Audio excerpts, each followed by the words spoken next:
అనేది దానికన్నా ఆర్థిక ప్యాకేజ్ ఏదన్నా అడిగి 16 లక్షల కోట్లు అప్పులు చేశాడు, ధ్వంసం చేసేసాడు. అప్పులు చేసి దానికి ఒక సంక్షేమం అని ఒక పేరు పెట్టి డబ్బులు వెదజల్లేశాడు. ఈ దుర్మార్గుడు ఏం చేశాడంటే విశాఖపట్నంలో ఉన్న స్టీల్ ప్లాంటు 33,000 ఎకరాల్లో స్టీల్ ప్లాంట్ ఉంటే దాన్ని నేను అంటున్న మాట కాదు, ఇది వీడికి సిఎస్గా పనిచేసినటువంటి ఎల్వి సుబ్రహ్మణ్యం నిన్న మాట్లాడుతున్న మాట. ఒక 2 ఏళ్ళు సిఎస్గా చేసి ఆయన అంటాడు, అలా ఈ స్టీల్ ఫ్యాక్టరీని ఇక్కడి నుంచి తీసేసి ఊరు చివర కట్టి అక్కడ రాజధాని కడతాడట. అరే దౌర్భాగ్యుడా, నువ్వు 33,000 ఎకరాలంటే దాదాపు 1 టౌన్లో సగం అంత ఉంటుంది. అది దాన్ని నువ్వు తీసి రోడ్డు మీద గంపిడు మట్టి పోయావు యూజ్లెస్ ఫెలో. నువ్వు రోడ్డు మీద రోడ్డు వేయడం పక్కన పెట్టు, రోడ్డు మీద బొక్కలో గంపిడు మట్టి పోయేలాడివి నువ్వు 33,000 ఎకరాలు ఉన్న స్టీల్ ప్లాంట్ తీసి అక్కడ పెట్టి ఇక్కడ రాజధాని కట్టి అక్కడ స్టీల్ ప్లాంట్ కడతాడంట. కాబట్టి సరే అది ముగిసిపోయిన అవసరం అనుకోండి, వాడిని వదిలేద్దాం. ఈ టైంలో ప్రత్యేక హోదా కన్నా ఆర్థిక ప్యాకేజ్ తీసుకుని ముందు రాష్ట్ర అప్పులు ఊపులోంచి కొద్దిగా బయటపడాలి. ఇప్పుడు పరిస్థితి గల్లాపెట్టి ఖాళీ చేశాడు. గల్లాపెట్టి ఖాళీ, రూపాయి లేదు గల్లాపెట్టులో. ఈడు తిన్నంత తినేశాడు, పంచినంత పంచేశాడు, ఏమీ లేదు. ఇప్పుడు ఈ పెద్ద ఆయన మీద ఒక ముళ్ళ కిరీటం ఉంది ఈ నెత్తి మీద. ఇప్పుడు ఏదో అధికారం వచ్చిందని సంకలు కొట్టుకునే పరిస్థితి కాదు ఇది, అర్థమైందా? రేపు ఫస్ట్ తారీఖు మరి వాళ్ళ జీతాలు వచ్చినాయో లేదో వాళ్ళకి అంత దారుణంగా ఉంది. కాబట్టి ఆర్థిక ప్యాకేజ్ ఏదో తీసుకుని ఆర్థిక ఇబ్బందుల్లోంచి రాష్ట్రం బయటపడాలి. ప్రత్యేక హోదా మనం అడిగినా కూడా అయ్యే పని కాదు, అది 10 ఏళ్ళు అయ్యింది, అది ముగిసిపోయింది. ప్రత్యేక హోదా మీద మాట్లాడే బాబు గారు పెద్ద అయినా వాటితో పగ పెంచుకున్నాడు మోడీ గారితో.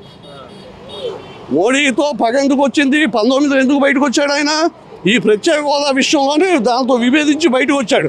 మళ్ళా విభేదాలు సృష్టించుకోవడం కరెక్టే కాదు. కాబట్టి అది వదిలేద్దాం. ప్రత్యేక హోదా అంటే కేంద్రంలో కీలకంగా పాత్ర ఉంది కాబట్టి అడగాల్సిన బాధ్యత ఉందని చెప్పేసి ఉన్నా కూడా అయ్యే పని కాదండి. ఇప్పుడు ఈ 16 మంది ఏదన్నా ఇప్పుడు అతన్ని బెదిరించి చేసే పరిస్థితి కాదు. ఈ 16 మంది బయటకు వచ్చినా అతని ప్రభుత్వం కొనసాగుద్ది, అర్థమైందా? కాబట్టి ఘర్షణాత్మక వైఖరి మానేసి ప్రత్యేక హోదా ఇవాళ నాకు ఉంది, ఇస్తే బాగుంటుంది, కానీ అది ఆచరణలో అమలు కాదు. అది దానికన్నా ఆర్థిక ప్యాకేజ్ తీసుకుని ముందు అప్పులు సుడిగుండంలో మునిగిపోయిన రాష్ట్రాన్ని కొద్దిగా బయటపడేయాలి. ఈ టైంలో ఘర్షణాత్మక వైఖరికి వెళ్ళకూడదు. మోడీతో సఖ్యత ఉండి ఎంత కాడికి నిధులు రాబట్టుకునే ఆలోచనలో ఉండాలి, రాష్ట్రాన్ని ముందుకు తీసుకెళ్ళాలి. అలా చేశాడు దుర్మార్గుడు. అంటే రాష్ట్రానికి ఇప్పుడు బీహార్ రాష్ట్రానికి రాజధాని లేనటువంటి రాష్ట్రం కూడా ఇప్పుడు ప్రత్యేక హోదా అడుగుతుంది. మన రాష్ట్రం అడగడంలో తప్పేంటి అని అడుగుతున్నారులే, కానీ అది కూడా అయ్యే పని కాదండి. అదిగో బీహార్ కూడా ఇచ్చే పరిస్థితి లేదు.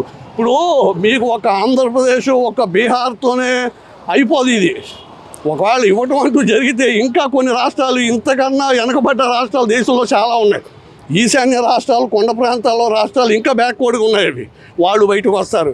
కాబట్టి ఇప్పుడు ఉండే పరిస్థితుల్లో ఏదో రాహుల్ గాంధీ ఏదో మాట్లాడుతున్నాడు, కానీ మేము వస్తే ఇస్తాము, ఇవన్నీ పుట్టి మాటలే, ఆచరణలో సాధ్యం కాని ప్రత్యేక హోదాలు ఎప్పుడో పోయినాయి. ఎప్పుడో ఇచ్చారు, ఎప్పుడో 15 ఏళ్ల క్రితం 20 ఏళ్ల క్రితం, దాని తర్వాత ఎవరికి ఇవ్వలేదు. అది అయ్యే పని కాదు.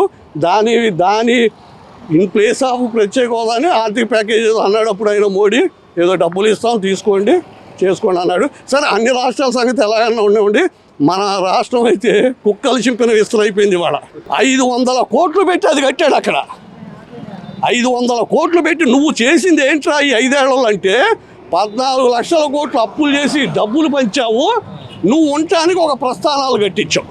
అది చేసింది. గతంలో చంద్రబాబు నాయుడు కంటే తక్కువ అప్పు చేసామని చెప్తున్నారు. ఎవరు? చంద్రబాబు. రాష్ట్రం విడిపోయే టైంలో ఎంత ఉంది మనకు అప్పు? మిగులు విద్యుత్ ఏమో మనకు ఉంది, అప్పుడు 16,000 కోట్లు ఎంతో ఉన్నట్టుంది మనకు అప్పుడు. ఇవాళ ఎంత ఉంది? 14 లక్షల కోట్లు అప్పు చేశాడు. ఈ అప్పు చేయటమే కాకుండా ఇతర శాఖల్లో ఉన్న డబ్బులన్నీ కూడా మళ్ళీ ఇచ్చేసుకున్నాడు తను. ఆఖరికి ఎంత దుర్మార్గం వ్యవహరించాడంటే ఎన్టీఆర్ హెల్త్ యూనివర్సిటీలో యూనివర్సిటీ నిమిత్తం ఫండ్స్ 420 కోట్లు కూడా మళ్ళీ ఇచ్చాడు. అసలు దేన్ని వదలలేదు వీడు, ఈ దుర్మార్గుడు దేన్ని వదలలేదు, భ్రష్టుకు పట్టించేశాడు. అసలు ఇతను రాజకీయాల్లో కాదు, నా అభిప్రాయం చెప్తున్నాను, రాజకీయాల్లో కాదు, రాష్ట్రంలో కాదు, ఇటువంటి దుర్మార్గుడు భూమి మీద ఉండటానికి కూడా అర్హత లేదు.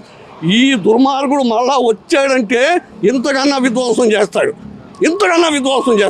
ఎంత నష్టపోయామండి 5 ఏళ్లలో. ఇప్పుడు డబ్బులు పంచడం అందరు తేలికే, కూర్చొని తింటే కొండలు కరిగిపోతాయి. ఒక ఉపాధి చూపెట్టావా, ఒక పరిశ్రమ తెచ్చావా, ఒక ఉద్యోగం ఇచ్చావా, ప్రశ్నిస్తే కేసులు పెడతావా? ఇదే పరిపాలన. నీ అంత నువ్వు ఏమన్నా ఇక్కడ రాజువా, నువ్వు యూజ్లెస్ ఫెలో. అంటే ఇప్పుడు మరి చంద్రబాబు నాయుడు జగన్ ఇచ్చినటువంటి హామీలు కంటే ఎక్కువ ఇచ్చాడుగా మరి. జగన్ ఆయనేమి ఇవ్వలేదు. ఇప్పుడు వచ్చి ఒక పెన్షన్లో ఒక 1000 రూపాయలు ఇస్తా అన్నాడు, వికలాంగులకు ఒక 3 6 ఇస్తా అన్నాడు. జగన్ ఒకరికి ఇస్తే అమ్మఒడి నేను ఎంతమంది ఉంటే అంతమందికి ఇస్తా అన్నాడు, అలాగే నెలకి 15,000 ఇస్తా అన్నాడు. ఇప్పుడు ఎలా ఉంటుందంటే, ఇవ్వలేదనుకోండి, ఇవ్వకపోతే చంద్రబాబు పరిస్థితి ఏమవుద్ది, వాడి పరిస్థితి అవుద్ది. నువ్వు అలవాటు చేసావు. జనాలు కూడా డబ్బులకి అలవాటు పడిపోయారు. జనాలు డబ్బులకి అలవాటు అయిపోయారు. ఇలా ఎంత పంచుతావు నువ్వు, నాకు అర్థం కాదు. చెప్పు, ఏమన్నా సంపద ఉందా? రాబడి రావాలి, ఏమన్నా పరిశ్రమలు రావాలి, తద్వారా ప్రభుత్వానికి రెవెన్యూ వస్తుంది. దాంట్లో కొంత ప్రభుత్వం ఉంచుకుని కొంత ఇతర సంక్షేమానికి ఖర్చు పెడతాడు. నువ్వు ఏమన్నా రాబడి వచ్చే ఒక సంస్థ తెచ్చావా, 10 మందికి ఉద్యోగం ఇచ్చావా, అప్పులు చేసి డబ్బులు పంచుతావా, దానికి సంక్షేమం అని ఒక పేరు పెడతావా? 3వ తారీఖు వరకు తానే వస్తాను అనుకున్నాడు. 4వ తారీఖు షాక్ అయిపోయాడు. ఎంత కాడికి ఉంటూ ఇంకా మాట్లాడతా. ఇప్పుడు నేను నిన్ను అడతాను, నువ్వు చెప్పు నాకు. ఎంత కాడికి ఒకటే టార్గెట్ పెట్టుకున్నాడు, నేను డబ్బులు పంచాను, నాకు ఓట్లు పడతాయి. ఇలా ఎంత పంచుతావు నువ్వు, నాకు అర్థం కాదు. చెప్పు, ఏమన్నా సంపద ఉందా? రాబడి రావాలి, ఏమన్నా పరిశ్రమలు రావాలి, తద్వారా ప్రభుత్వానికి రెవెన్యూ వస్తుంది. దాంట్లో కొంత ప్రభుత్వం ఉంచుకుని